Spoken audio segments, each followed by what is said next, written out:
Let's get this video started, and we'll pull up from last week.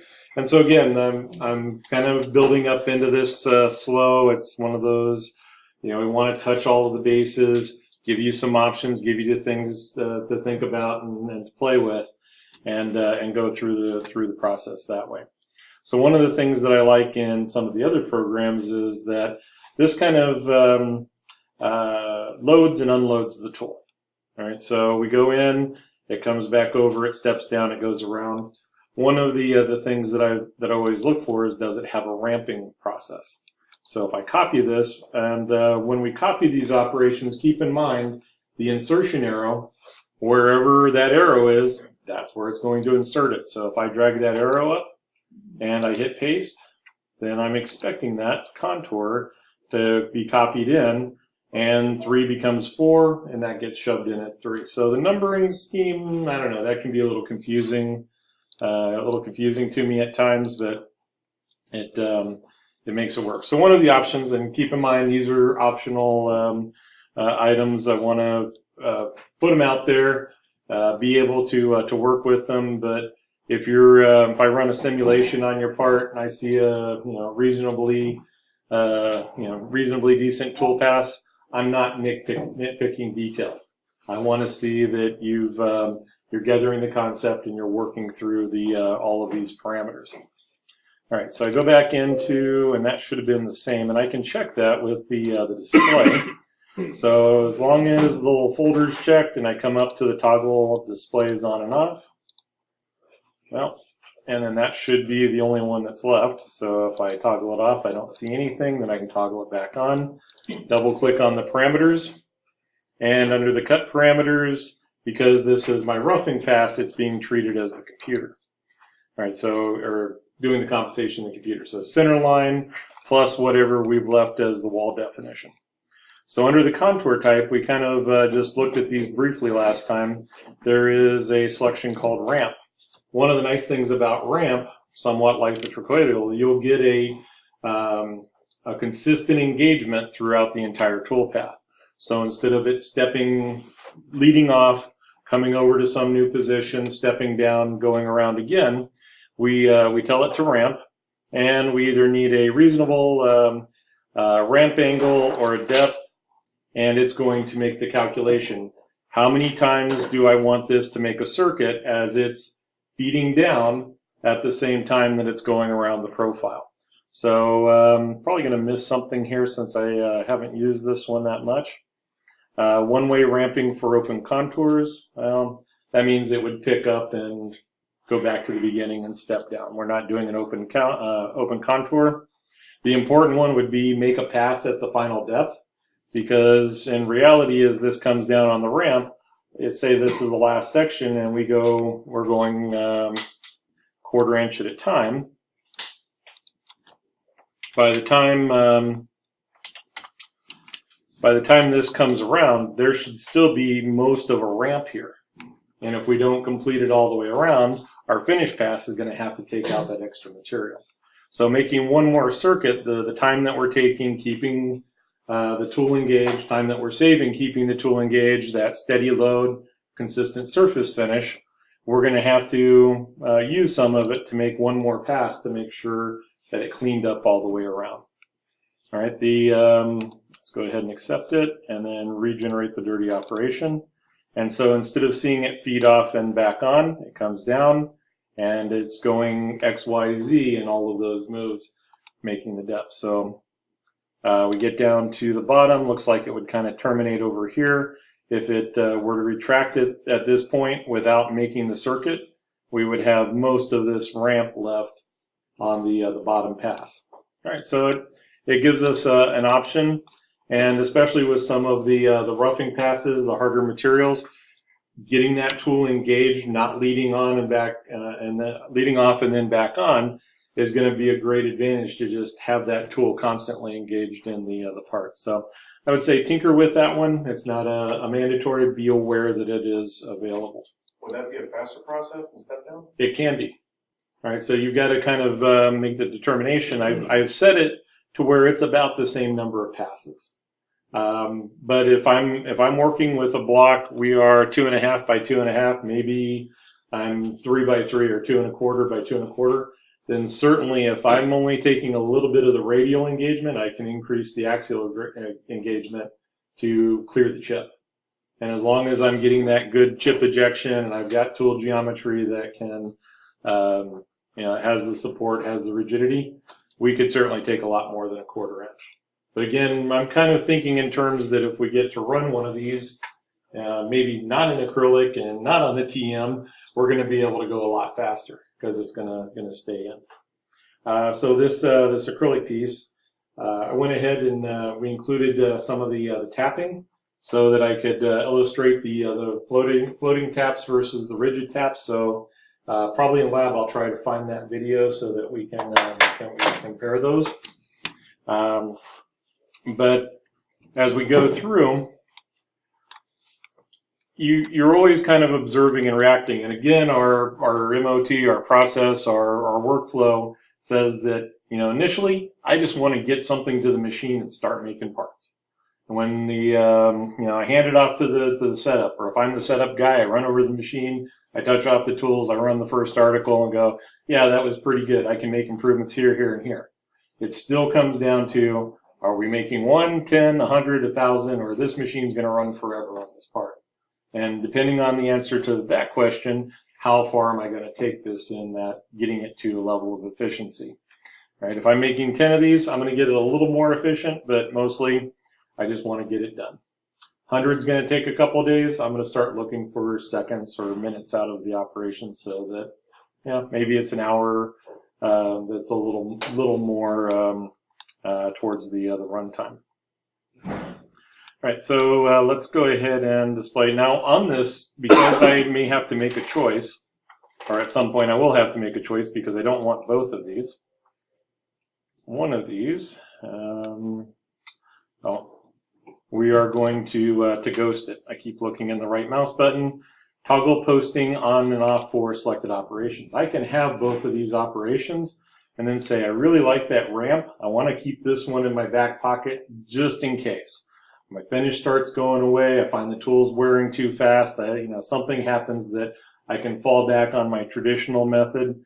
So if I hit the little ghost symbol, toggle, then it's going to show up underneath that list, and that's not available for the post. So as we go through and output the code, it's going to see that and say, okay, jump to that one, go to the next one. All right, so I don't think let's see, this was a 3/4 inch. So the through hole probably will not load up a 3/4 inch tool. We're going to look at the helical interpolation. When we get a little more into the drilling, we may go back and say, yeah, we're going to take a silver and Deming 3/4 inch. But the problem is going to be, I'm going to have to put a pretty serious starter hole there, otherwise the drill bit's going to wander around. It's taking so much that it's going to be a lot of tool load in comparison to the material removal, and depends on how sharp that silver and Deming is, and has it been reground, and is it going to come out 760, 770? How close are we really going to be able to control that bore?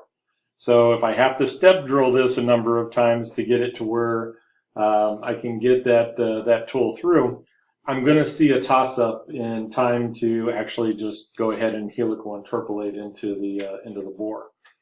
So again, decisions. If I have an insert drill with through spindle coolant and I can plunge it in there and be really aggressive with it, that's a game changer. All right, but that's knowing what the capabilities of your machine, what kind of tooling you have on the floor. All right, so the other thing is, back to if I'm making 10, I don't know that I want to set up another tool. I can get away with the same 1/2 inch tool that we've used everywhere else and blow through the material. I can get it done, and it's one less tool that I have to worry about. All right, so again, decision processes, we're making all these little decisions as we go, and until we get it to the machine, touch off the tools, set up our work coordinates, and hit the cycle start, we don't have any real basis to say this is my best guess. All right, so let's go ahead and open up the pocket.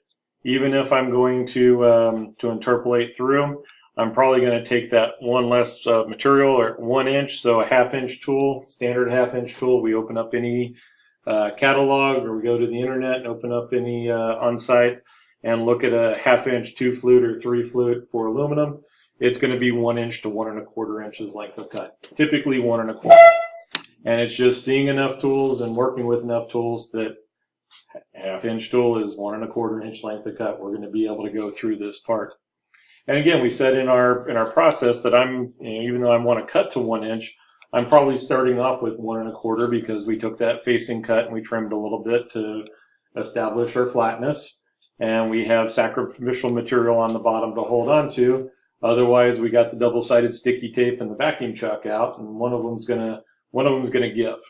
Right, so we want that that good material to hold on to, and it's worth it to sacrifice that material. So if I open up the outer pocket first, then we're going to have a more of a pocket routine, and then we have to start thinking about if the trochoidal cuts are going to be an advantage. So again, I'm a right mouse button. I just have a hard time going up to the ribbon when everything's right here. So if I set this up for a pocket, it asks me to pick, and we're still staying with the continuous chain, so it will be in a circle. It's going to find everything. And being a pocket, it should know that it's the interior. I'm still going to check it. Right, so my chain geometry comes up, I look at it, notice there's no arrow. Pockets are interior geometry unless we start nesting geometries, and then there's another little step that we have to take. But as long as it's a single continuous piece of geometry, the pocket will look at the interior.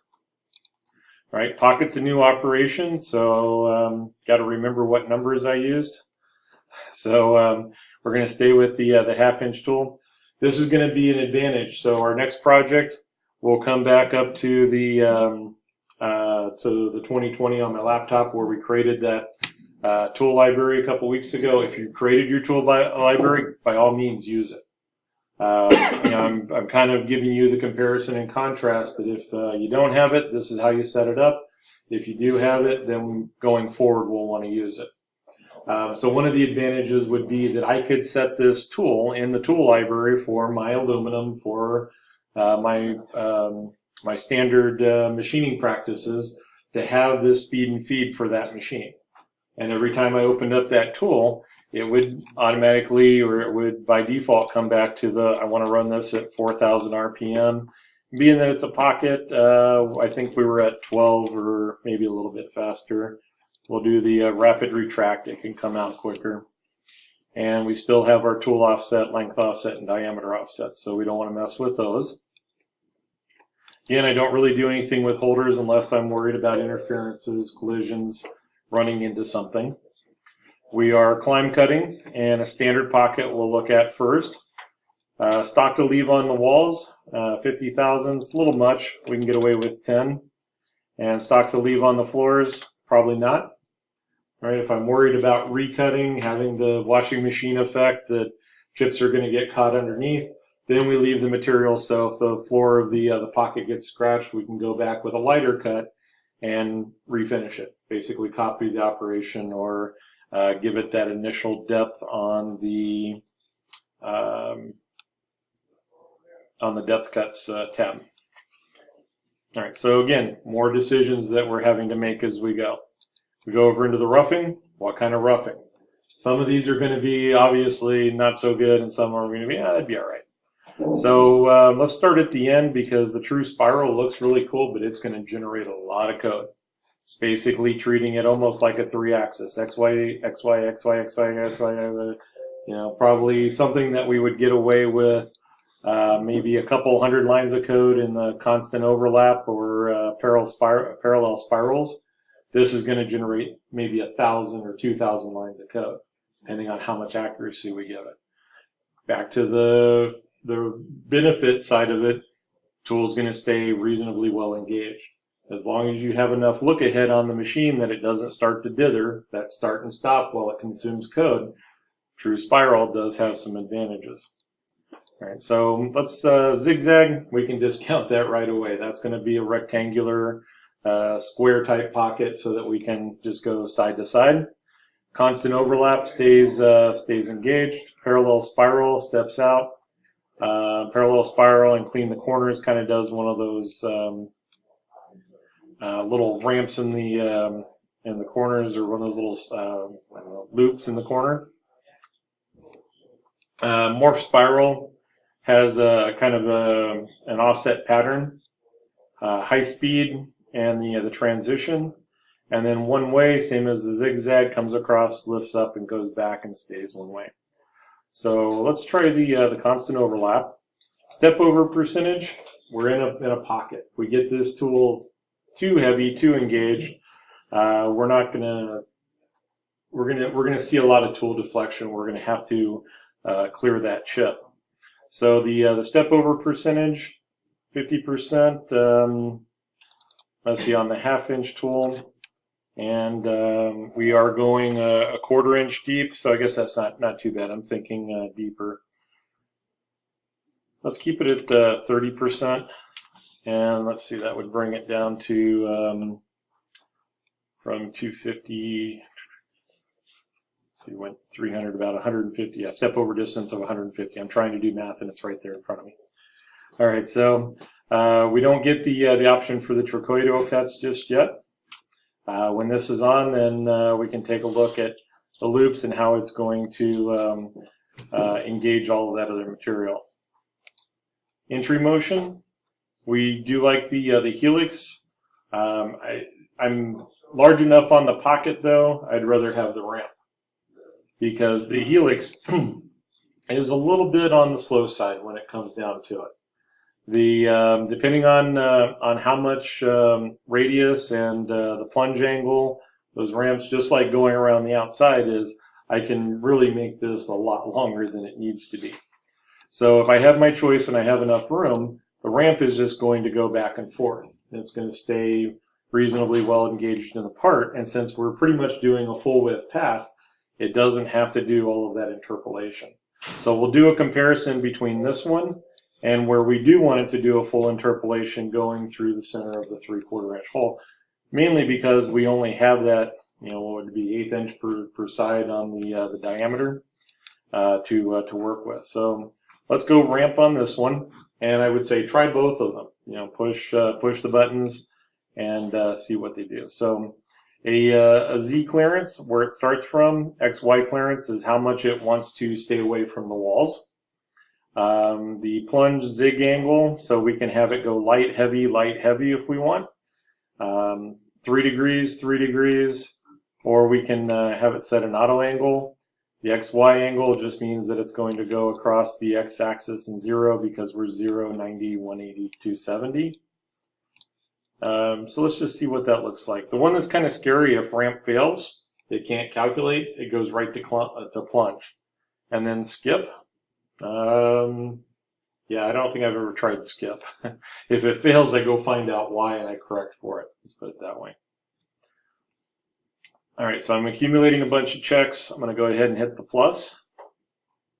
And that kind of writes everything to that operation. So if something happened, it's now part of this operation. If the program closed suddenly, I should be able to get back to it. Going to a finish pass, we have one pass spacing of 10 thousandths.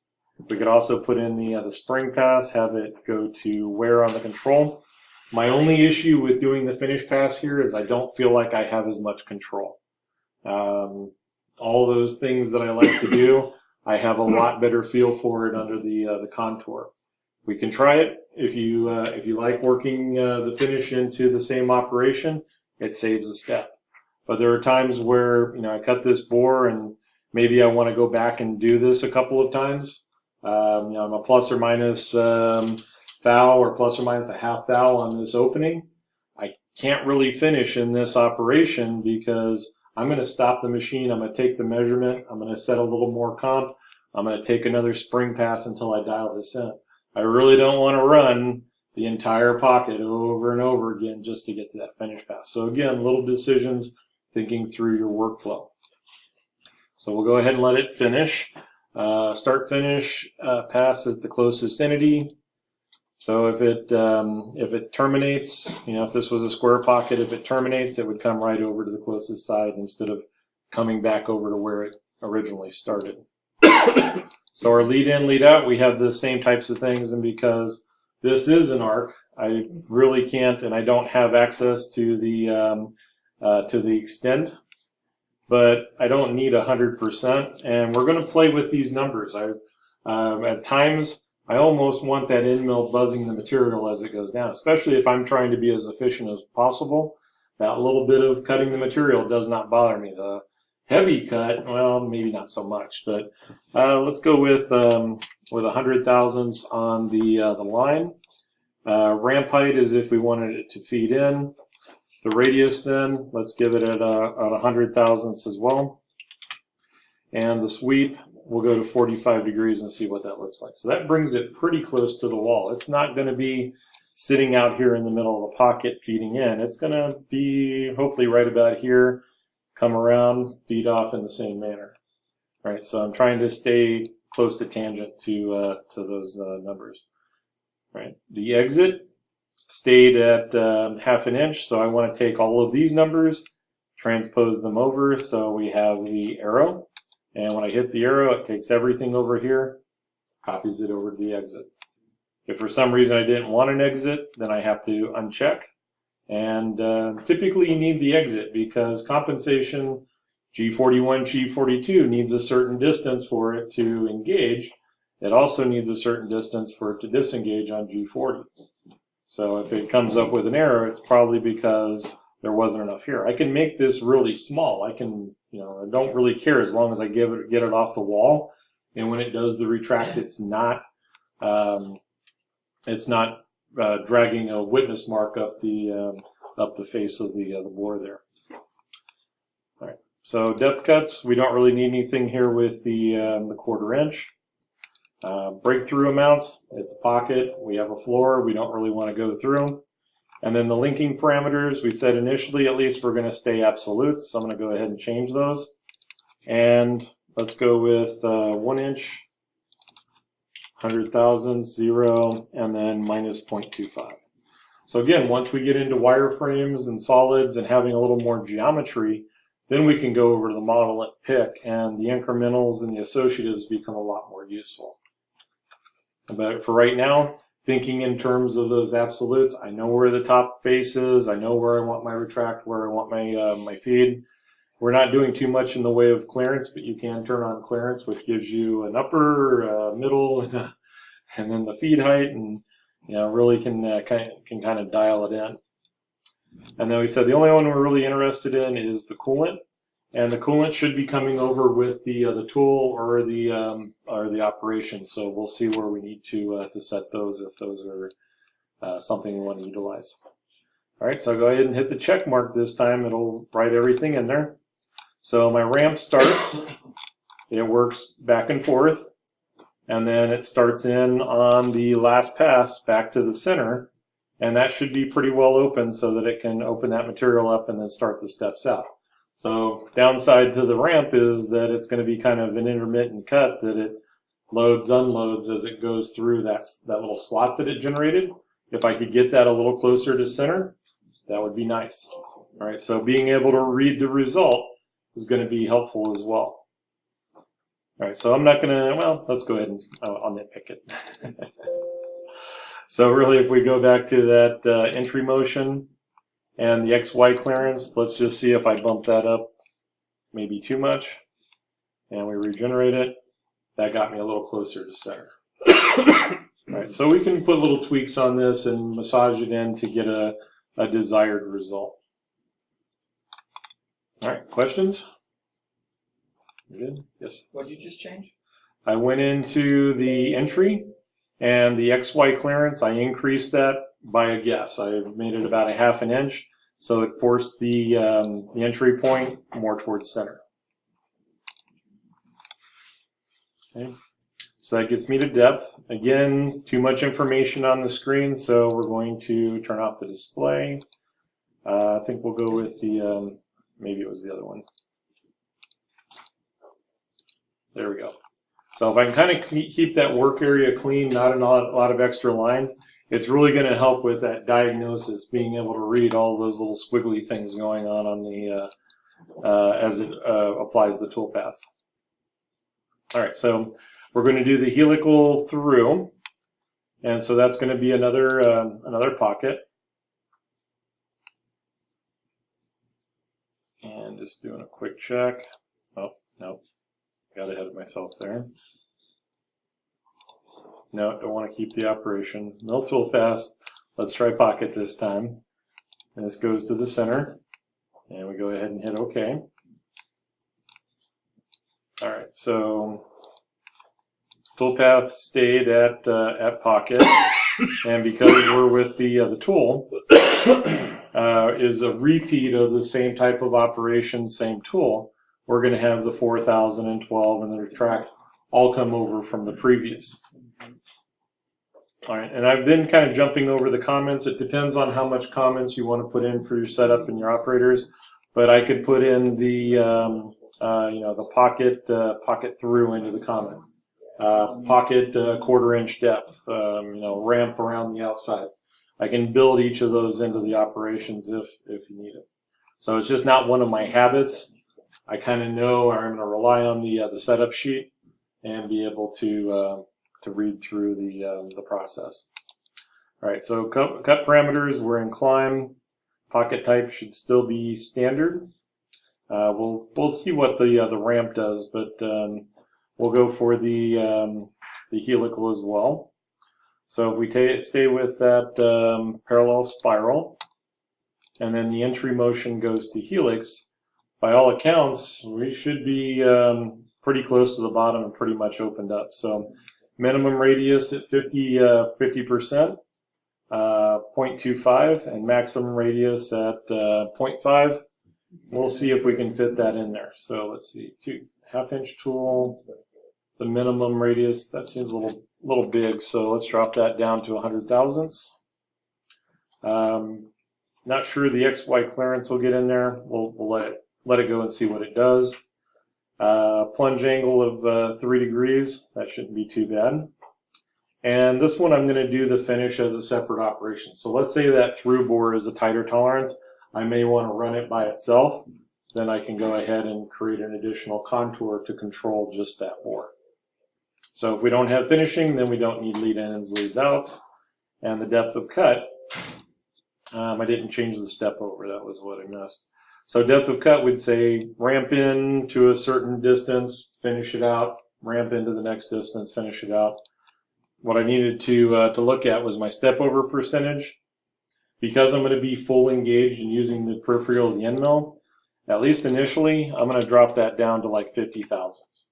Right, because we're in, you know, we don't have that much clearance between the tool and the bore, and I want to give that chip a chance to eject without being too big or too wound, you know, big bird's nest happening down inside of the that pocket. All right, so I jump past those. No finishing, no depth of cuts. Breakthrough. Now we can either set the breakthrough here, or we can do it at the link the linking parameters when we go to the 1 inch. Pick one. Whichever one you prefer, use it, stay with it so that you're consistent. So if I go with the breakthrough amount, I want to go through maybe, and I think this is a positive, so we'll have to check. If I put a negative in there, does it bark at me is the question. All right, so 0 to 1. So what it's doing is an absolute. If you're going negative 1 inch, it's going 1 inch deep plus another whatever we set here. All right, so just think of it in terms of the absolute. So this is going to take it to a depth of 1 inch 30 thousandths so that we can cut into the sacrificial material. When we remove that material, we won't have a little piece of aluminum foil hanging out in the bottom of the bore. And then the linking parameters stay pretty much the same. Depth will go to -1 inch. We already looked at the coolant. Let's see what we get. All right, so I didn't get a helix. That would be the first indicator that it went right to plunge. All right, I don't want it to plunge 1 inch deep on a 1/2 inch end mill. And especially 12 inches per minute is not that aggressive, but that would still be a little on the scary side. All right, so we come back to the entry motion. Let's see if our minimum radius can be 50 thousandths. Our XY clearance, let's go down to like 30 thousandths. Don't know that we need to center it on the entry point, but we can. See if there's anything else I missed there. All right, so fairly tight helix. As we close those numbers up, as they get tighter, then we're going to have that tighter helix. 3 degrees, all of a sudden at 3 degrees, that's a lot of loops. And especially since I started it 100 thousandths above the part. All right, so this is where we need to decide if we're going to play with the feed planes, or we're going to let it cut air to a 1/4 inch deep and just make it work. All right, so if I need to make that adjustment, I go back into the parameters, and when I look at those linking parameters, the retract plane at 1 inch, I can make the feed plane a negative value. But if I'm jumping between, if I'm making any kind of adjustment, I want to read where those rapids are going and that they're not blasting through the part. So if I gave the feed plane a -200, I have to have that material removed, but let's go ahead and see what it looks like. So not a whole lot there. So if I left that at 100, let's see what the top of stock looks like, -0.2. All right. So it's going to feed down, start the helix right on the top of that material. I haven't, well, 50 thousandths above the pocket that we cut, and then it starts the helix. So we're not cutting air in that helix for 20 or 30 seconds before it ever contacts the material.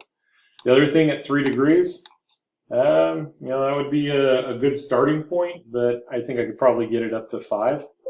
And if I can clear the chip, if I can have it go a little bit more aggressive into that bore, that's going to be better off. So 5 degrees. We'll see if that opens it up a little bit. All right. So we're getting that little wider spacing on the helix. As long as the chip can clear and we can keep the coolant, keep the tool going. All right. Another contour then. So my choice is that these were all external contours. I'm not sure that I want to just copy one of those. All right, if I'm going to do an internal, I'm switching from external to internal, I'm probably going to start the contour fresh so that I can think of it just in terms of that contour, not taking the chance or running the risk that one of those settings from the previous, mainly an extend entry, extend exit, is going to come back to haunt me. All right, so we set the depth. Set the chain. I want to check for the direction. This thinks it's cutting a boss, not a bore. Right, so when we reverse, then I can reverse the chain. Let's see, I got to do the climb is coming around the outside. So let's see if I reverse the chain. It didn't reverse the side to cut.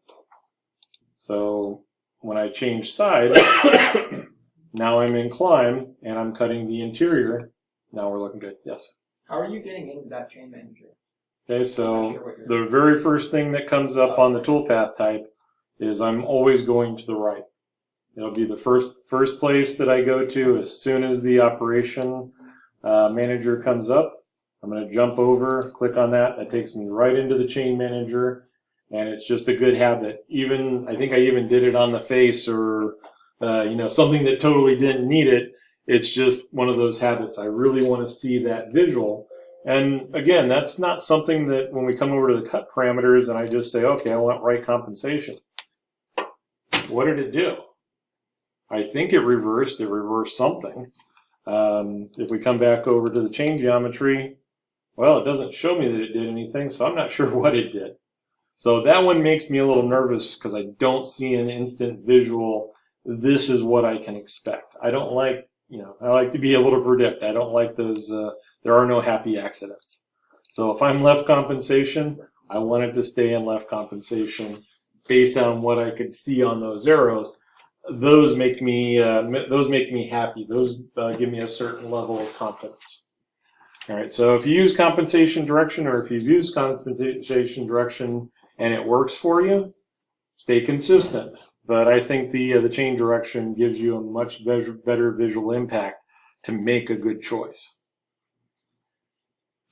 And then when we run the simulation, if it makes the throws the pixels everywhere, we're not so concerned. It's when it gets out, if it makes it past the simulation, gets out to the machine, that we have a problem.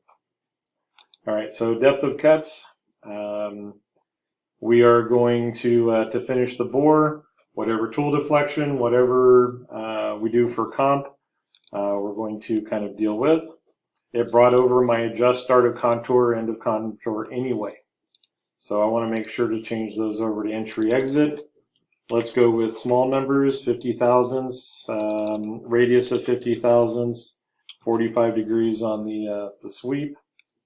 And those are bringing it in tight so that the 3/4 inch bore with a 1/2 inch tool is going to have that level of clearance without lessening the potential for gouge. And then hitting the double arrow sends everything over to the other side. I don't really care on this one, enter exit at midpoint. It's a closed contour of the bore.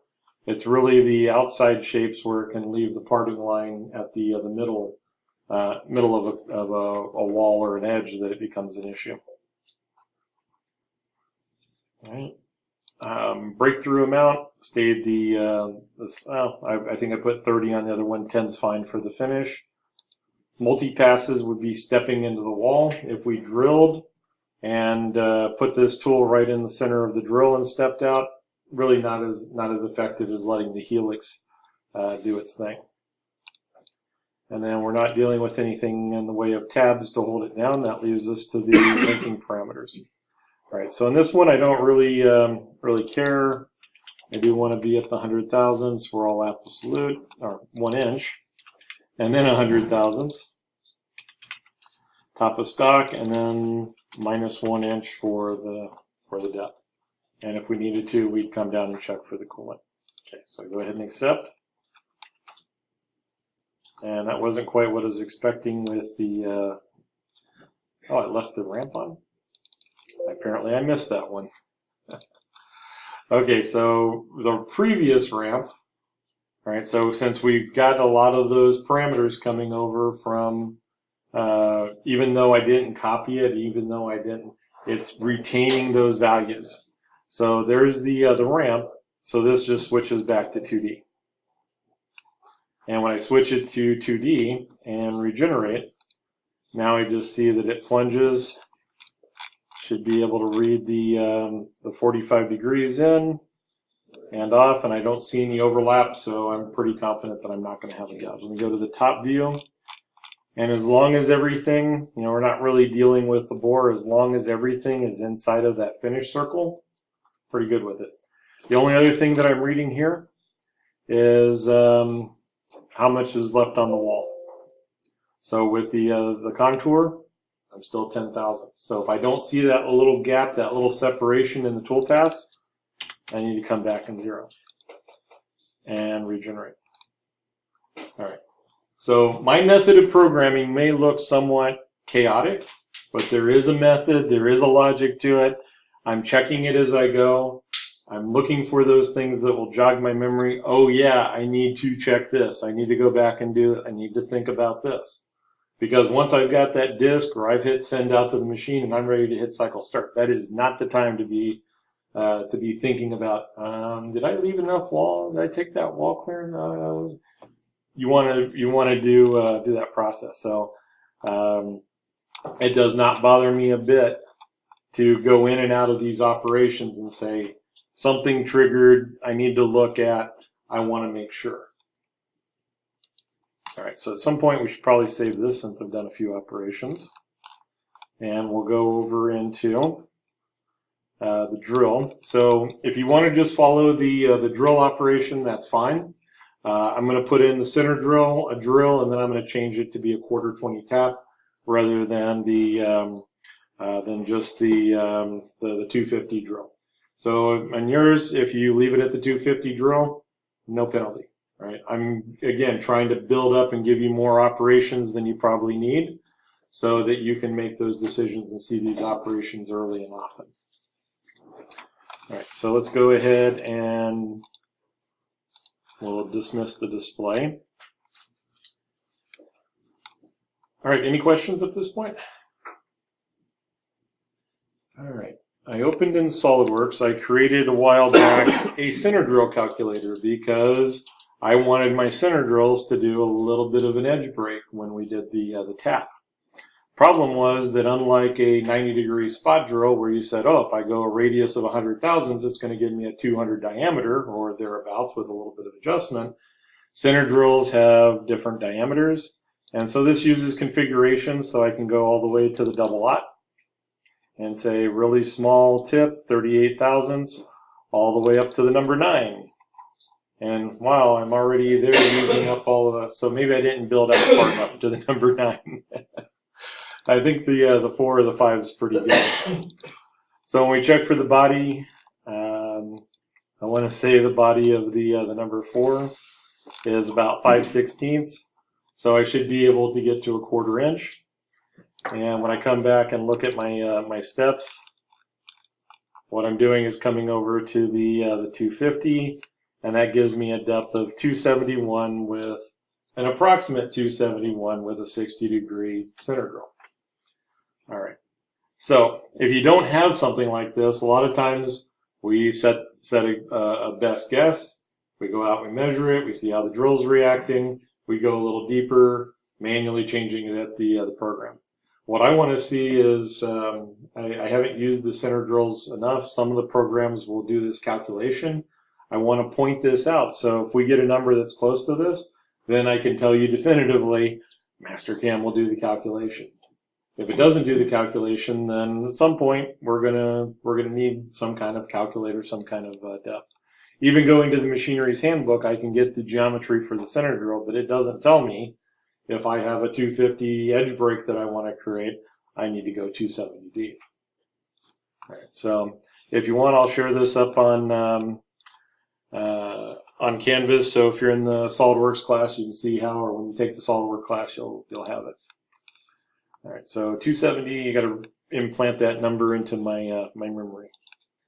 All right, so our mill toolpath go over to drilling, and we can go with the select drill points. So pretty much each of those center points. Automatic looks for points of the same size. Entities would look at the circles. Window points, everything that's available, which would probably include the center. If there's not a huge amount, then I'm probably just going to pick the ones that I want. All right, because most of the time it's not saving me enough time to figure out how to tell the automatic to do it automatically. One of the things we can do is the mask on arc, so I can say go find all the 1/4 inch holes, pick the centers of those. All right, so if I'm in that center point, I can pick, and if you are not working in isometric, it's looking top down, you should see something that looks a little closer to that. Either way, we have our 4 center points, and that's going to give me the information that I need. All right, if we go back to now what was the chain geometry, and I look at the point geometry, then points, and this is where we can sort. If I have a pattern that is a huge pattern, maybe like the tooling plate pattern, and this thing is going side to side, jumping all over the place, then we come into the resorts. Let's see, where did that one come from? Sort state is off. Sort options. There we go. Got button happy there for a second. And we can do the sort zigzag, positive, positive, negative, positive, negative, positive, all the way through. Take your pick of this is the way that I want it to go.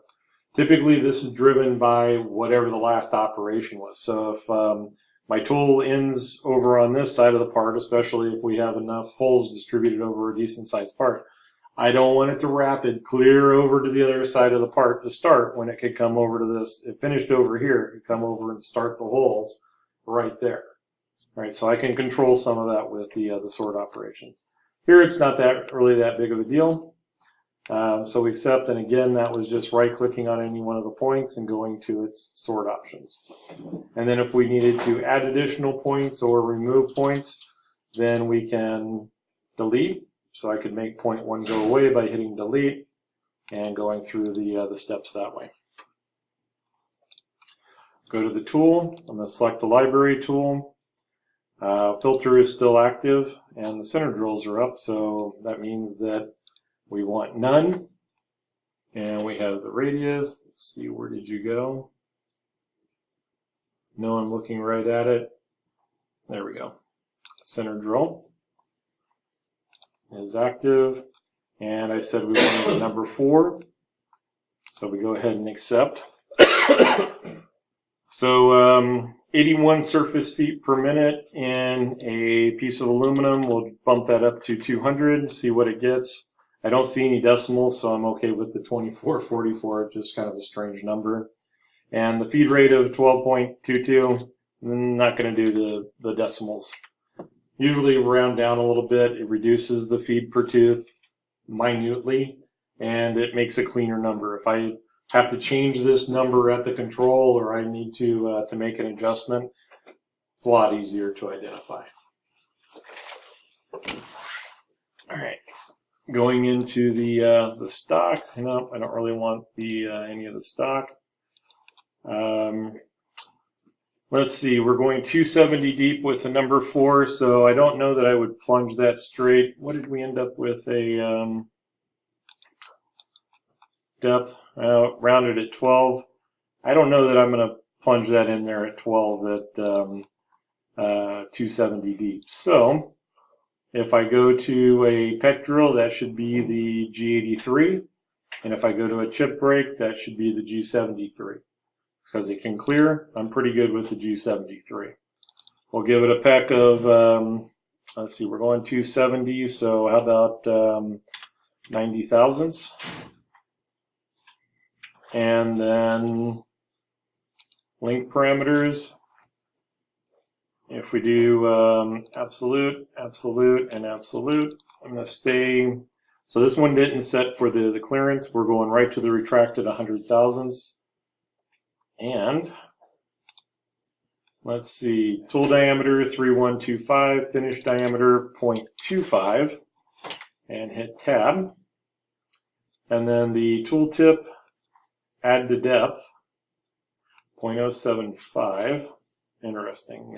This is where the numbers always confuse me. So let's go ahead and hit OK. That Is was that calculating the drill point or the center drill point? I think it's the drill point. So drill diameter, add to depth, and it went tooltip diameter flat on tip. This is where we need a picture. Tooltip. I think that's giving you the theoretical not perfect tip. You're going to cut the Oh. tip back a little bit to a flat. So I wonder if that's an angle, 118? I always calculated how wide that flat is. That's what I thought. Well, we can go back and there again, we need additional information. So 1/8 of an inch.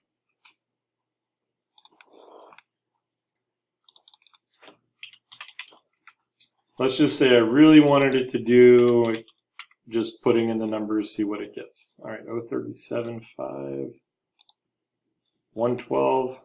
I'm doing something wrong with it, so I don't tooltip it. Oh, there it is, the included angle. But then getting up to the 60 degrees, and then flat on the tip.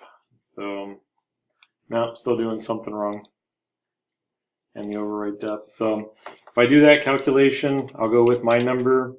It's not as easy as I wanted it to be. So, again, we'll kind of set an initial depth, make it deeper as we go until we get some good numbers. So I'll look into that a little bit more and see if I can figure out. But usually at that point, I'm already at the little frustration. I want it to work. I want it to work the way that I want it to work. Next. You have minus 270 or? Yes, I went minus 270. Can't see the minus symbol. Okay. So all of our depths, unless we're doing incremental or associative, are going to have a negative value. So it's taken from the top of stock, from the shift, and that's one I didn't check. It should have been an absolute depth from Z0. Since I shifted the top of stock on the pocket to minus 200 to start that helix, we'll just take a look at that operation, make sure it doesn't go all the way through, or go way farther through.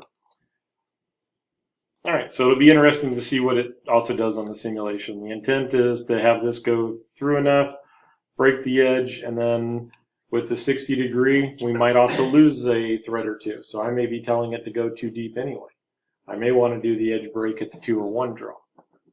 All right, so again, it's kind of see what the results are, see if it gives a decent result, and it may not be. I may want to do the center drill for the tap drill, not the tap. And then we come back with a countersink, but now I'm accumulating operations, I'm accumulating tools. I just want to start the cutting operation. So. But while you're doing that, couldn't you use that tool to break all the edges all the way around? Right, so when we do the 25,000ths, we're going to need something like a countersink anyway, or a drill mill, or one of those. So those are the ones I always try to forget. I look at that 0.025 by 45 degree chamfer on the print, and then that is, oh yeah, I was supposed to do that. So yeah, we'll get to those. All right, so we'll see what we get. Mill tool pass drill. And we're going to pick now the last set, right? I have a reasonable selection set, and if I pick last, it's going to grab all of those items, and then we go OK. Tool now goes up to the drill bit, so I'm going to just filter out for drills, and there's going to be a lot of drills. All right, so we got the tap, right hand, left hand. Spot drill, the counter bore. I know you're in here somewhere. There we go. And we're looking for number 7, 201. And we'll select. And surface feet per minute at 400. Well, at 3,800, we're right inside of the limit of what the TM can handle. 36 is a little aggressive for that machine. I would rather be in the under 20s. To start, and then after we see what it looks like, then we can get a little more aggressive with it. So maybe I'll back that down to 3,000ths. Yeah, but it's not 22.8, reasonable. And if I went down to 2,000ths per 15.2, how about 2.5? 19. All right, so I'm under 20, but I'm really close to 20. All right, just personal preferences that I want to see a good starting point. All right, not ready to use stock. Cutting parameters. If we go into now the peck drill, the difference is that it takes the peck, does a full retract, clears the chip, allows the coolant, does the next peck, does a full retract. So we'll back that one a little bit. And again, I don't want to get too aggressive. The deeper the hole, the more that those flutes can get packed up, and less cutting action. So as soon as we weld up the flutes, we have a broken drill. So again, for production, am I running parabolics? Am I running carbides? Yeah. Can you combine chip break and packing? Chip break, and then pack? There are IJ and Ks that you can go in deeper and have it become more shallow as it goes. That works really well. Let's see which one that it follows into the chip break, but it also has, I think it depends on the post whether you get the subsequent peck and the retract to have it reduce the peck until you get to the K value. Okay. So a lot of times with the IJs and Ks, I get the operation generated the way I want it, and then I go replace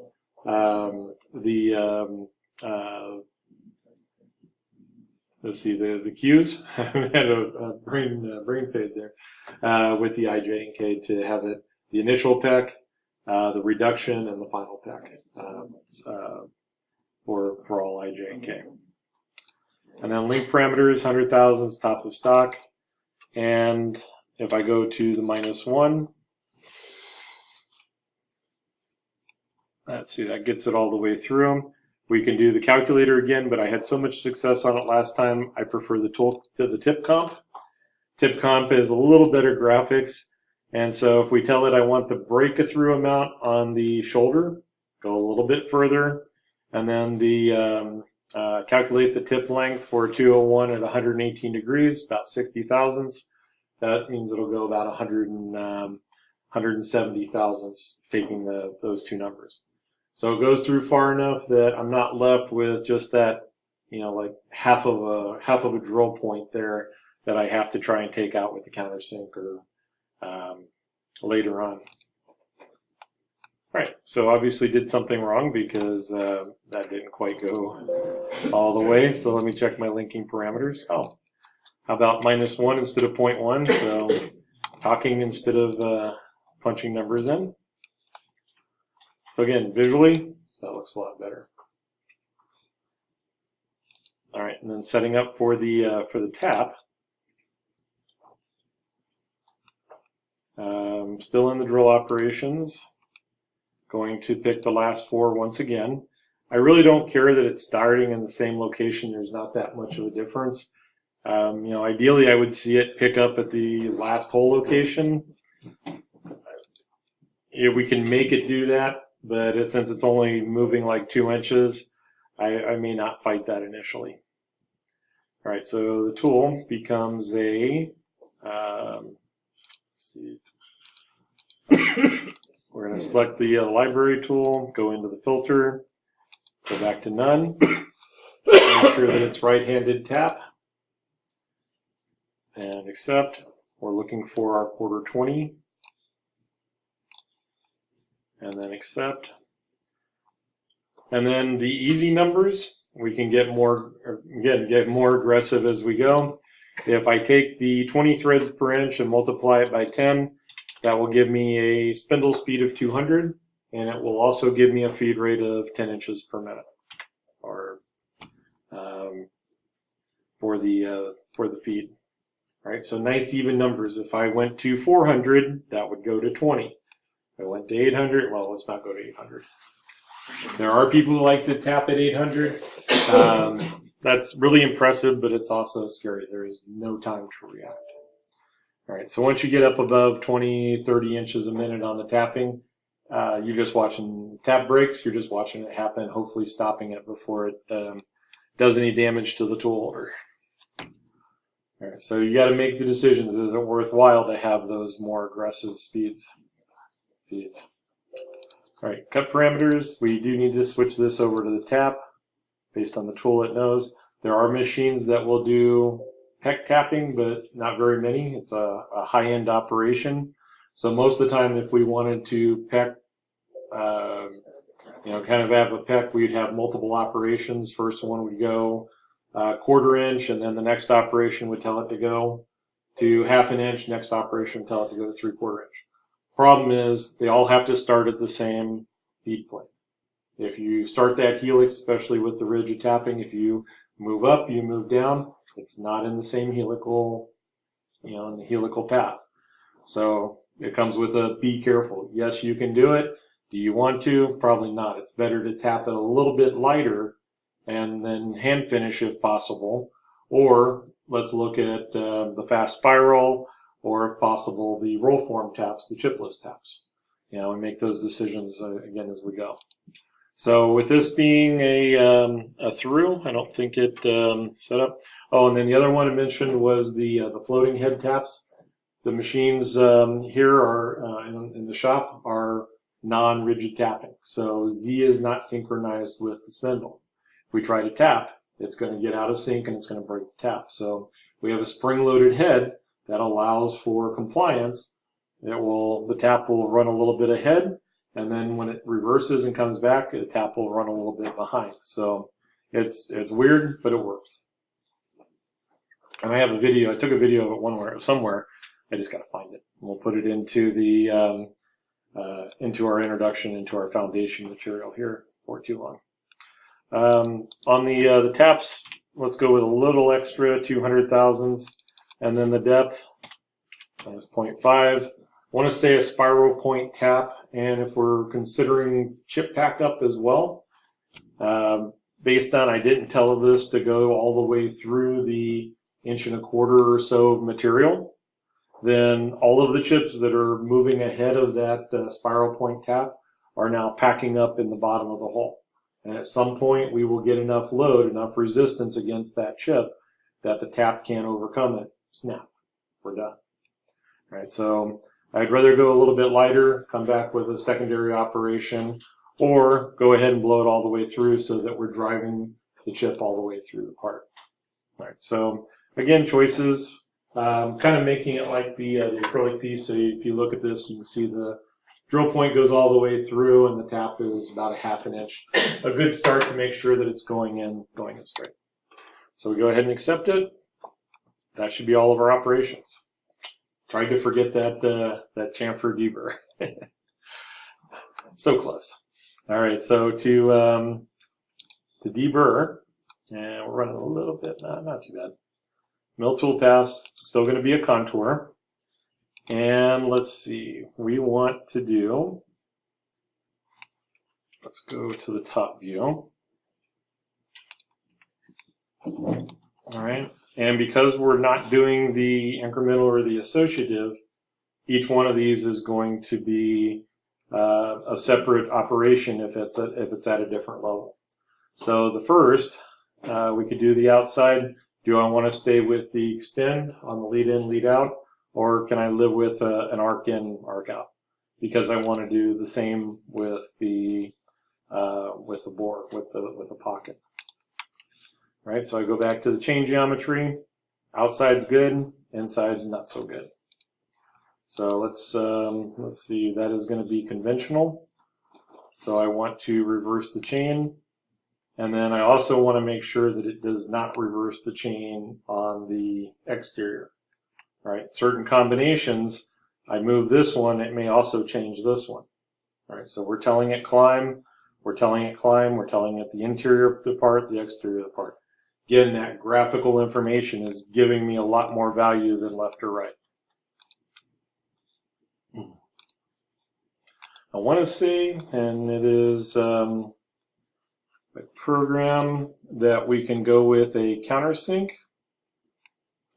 and or the chamfer mill, which would be like a drill mill. So even if I was using a countersink, I would probably go ahead and tell it it's a chamfer mill, and just lie to it. So in that foundation material, I have those drill mills. Those work really well. Chamfers will work. You know, we can anything that will generate that edge. So diameter 1/2 inch by 45 degrees, so 90 degree. It's fine. Let's go ahead and run it up. And since we're just breaking the edge, I can run it a little bit faster. There's hardly any tool load. We're just trying to get it to deburr for us. Cut parameters. Let's go ahead and put a little bit into the wear, and then this becomes a 2D chamfer. And then each of the softwares does this kind of different, so I always have to check and recheck. So a chamfer width, how deep we want it to go, not 100 thousandths. We were called out as 25, so we'll start at the 25. If your drill mill, your chamfer mill does not come to a tip, then what's the approximate size of the flat? Because we're touching off on that flat, and then we're having to lower it down until it just breaks that edge.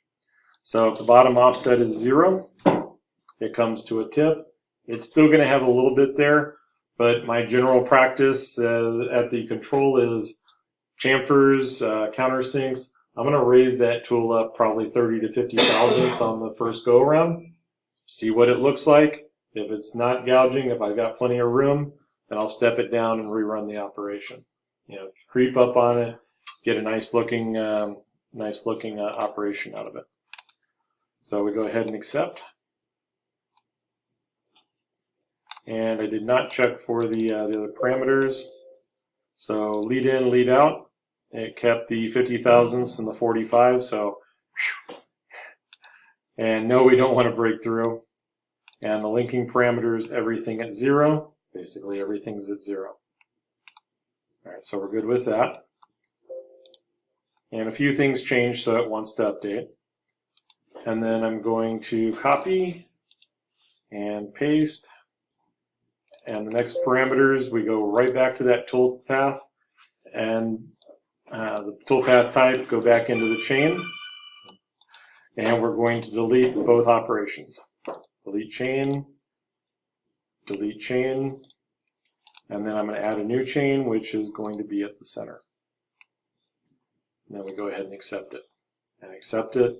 And that puts us back into the operation with the exact same set of parameters. So I know I ran through that kind of fast. I'm going to refer you to the video on that one.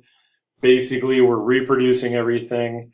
So even though it would come over, it might come over. I want the exact same operation, so I'm going the copy route. We got those operations, so the linking parameters, now we should be minus 250, and go ahead and hit OK. And regenerate. All right, so a little bit deeper, and we'll see what we get. All right, so simulation. We have, now one of the tutorials said to turn this off. I like the kind of the wireframe backplot. It's a quick reference without exiting or launching the other software. So you have the little play buttons up here. And since it's just on the contour, that's not going to help us. So let's go back up and make sure the toolpath group is selected. Everything under the toolpath group is selected. If any of these folders are not checked, they do not participate. Yes? How do you select all of them? Just click on the toolpath group. And then we go to the backplot, and we're just looking at the operations. Could go a little faster, a little slower. As it changes colors going through the mix, those are the change in the operation. Really quick. I think it's kind of easy, simple to look at. It's going to tell me if I see a rapid go way off somewhere that I didn't catch already. It's going to give me that ability to check it. All right. So each of the yellows is the rapid. Each of the blues is a toolpath lead in. We'll go ahead and accept. Let's see the verify, and I do want to save on the off chance, since it is kind of launching a secondary app. So it should read the stock, and it put it on the other screen, of course. So let's fly this back in, and this can do some cool things, but it can also do some weird things. So when we hit the play, and it is going really super fast, so let's slow it down a little bit. Okay, maybe I have to do that afterwards. All right, so I'm just going to rewind to the beginning. Come on. I want to go slower. There we go. My patience is showing. That's still pretty fast. All right, so facing operation doesn't really show us anything because I didn't give it any positive Z value. Run around the outside, did the ramp, feed in, not seeing any islands, any pockets. Helix is pretty complicated, so and again, the 60 degree, I'm going to lose a little bit of the tap, but again, choices that we make. All right, so we get a decent view. I don't see anything terribly wrong with that. Doesn't mean that I didn't miss a number somewhere. And then the last one that I want to close on is we're going to introduce the setup sheet. So right-clicking on the toolpath group and coming down to the setup sheet. One ghosted operation, include these operations in the setup sheet. Nah. Come back to it. You can feed all kinds of information in here.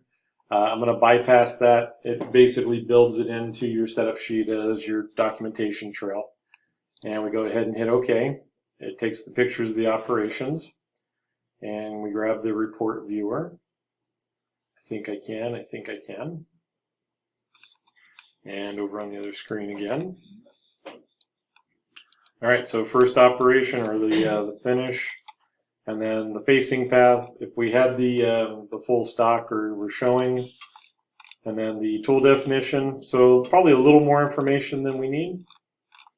Tool lists, Can kind of see the operation, but without the solid, it's a little more difficult. The path that it's taking, missed a feed right there or something.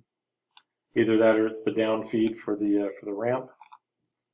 And then the helix, and actually, yeah, go either way on those.